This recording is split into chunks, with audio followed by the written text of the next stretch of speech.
how you can watch Disney Plus on a device that does not directly support the app. So first, you can go ahead and use the web browser. So go to disneyplus.com, log into your specific account by tapping on login in the top right corner of your screen. This will take you to the login portal where you need to go ahead and enter your username and then or your email and then tap on continue. Then enter your password of that specific account and log in.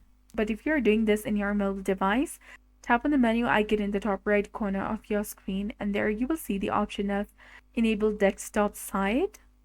Go ahead and check that box and this will show you the full website on your phone. Or you can also use any streaming device.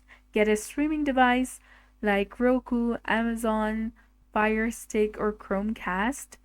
Then after, you can go ahead, connect the device, plug the device into your TV's HDMI port and connect it to your Wi-Fi.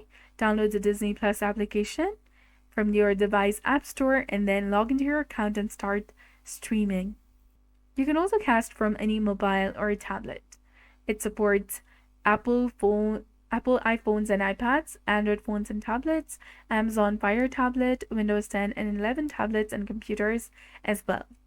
You can go ahead, open your phone or tablet, choose what to watch, select the movie or the show you want to watch and tap the play button. Then tap on the cast icon. It looks like a rectangle with the Wi-Fi waves. Select your device, choose your streaming device like a Chromecast from the list to start watching on your TV. So that's it for this video. I hope you found it helpful. If you did, please like, share and subscribe. Thanks for watching.